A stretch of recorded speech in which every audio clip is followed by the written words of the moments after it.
Hello and welcome to your $1,400 stimulus check and stimulus package update, where we're going to cover everything you need to know in as short time as possible because we're not trying to waste anyone's time around here. So in the news today, we have a timeline update regarding the passage of the stimulus bill, when it's going to be voted on in the House.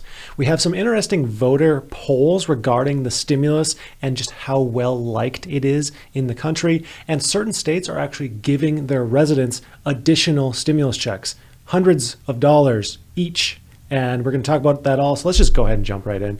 Nancy Pelosi has announced that Democrats are shooting for a vote on their $1.9 trillion stimulus bill late next week. That is the week of the 21st of February. She's been saying that she wants to get this vote done before February for a while. So of course it needs to be done by late next week. Now, Steny Hoyer has said that they're shooting for a vote on Friday, but it could potentially extend into the weekend. And if we know anything about Congress, if there's a maybe that things could be delayed, we can bet that they're going to be delayed up until that deadline. So I personally wouldn't be surprised to see a vote sometime either late on Saturday or late on Sunday, because these reconciliation bills are extremely hard to put together and they're probably going to need as much time as possible. One potential hiccup is the House has not heard anything from the Senate regarding the Byrd rule, BYRD, on the budget reconciliation bill that they're putting together. This rule states that items in the reconciliation bill must be related to the federal budget and have a significant impact on the budget. The rules for reconciliation are kind of more strict in the Senate, and they're harder to pass through. There's more rules, and the lack of transparency here between the House and the Senate is going to make things just a little bit more difficult. I don't think so difficult that it prevents a deal from being passed, but it might just potentially cause some hiccups. And this timeline leaves a very small margin on getting the package passed before the deadline of the 14th of March, when unemployment boosts expire. If it's not passed next week, they really realistically have maybe 1 week after that in order to pass it in the House and then have some kind of fast track passing in the Senate, like if everything goes perfectly in the Senate. So really it pretty much needs to get passed next week to give the Senate for sure enough time to pass the darn thing.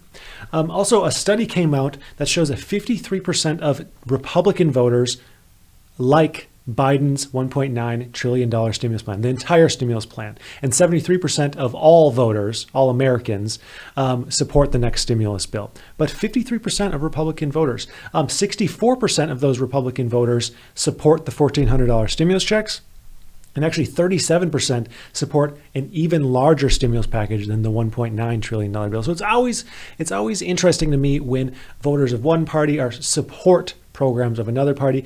I mean, throughout the year, Republican voters have always been in support of stimulus checks because it doesn't really matter what party you side with. If you're in need, you're in need. So it's not a huge surprise, but it's always interesting to see people crossing sides to support, bills. I mean, in reality, we're all in this together. Whatever party you're in, it doesn't really matter. We're all on the same boat, and that's what matters most. Also, 2 individual states have approved stimulus checks for their residents, like individual state stimulus checks, and those states are California and Maryland. California's is really significant, especially. California residents are expected to receive $600 to $1,200 stimulus payments per person.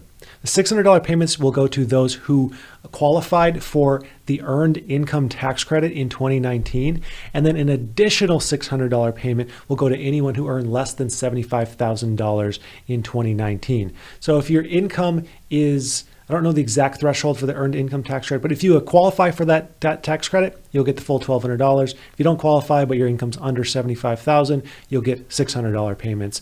We don't know exactly about the dependent payments yet, if there's going to be anything figured in there, but you can figure, at least for yourself, if you live in California, you may be entitled to a total $1,200 per person. Also, Maryland residents are set to receive $300 each if you hit their specific income criteria. So I'm going to put the criteria up on the screen, but as you can see, the determining factors here are your income, your marital status, and the number of children you have. And really with all this, if we see the next stimulus bill pass, that $1.9 trillion bill, if that passes with the state and local government funding, we'll very likely see more programs like this because states will have funding to do these kinds of programs. We also will very likely see more state and county and city level grant programs, especially for small businesses, especially for minority groups, because they'll be able to focus a little bit more and zero in on particular areas that are issues within their more narrow scope. So there's a lot going on right now, but now you know everything. I'd like to thank you for tuning in. If you enjoy these quick updates, make sure you hit that like button, hit the subscribe button if you appreciate this. Consider becoming a channel member if you want. Use that link in the description for Webull for 2 completely free stocks. And of course, have a profitable day. Thanks.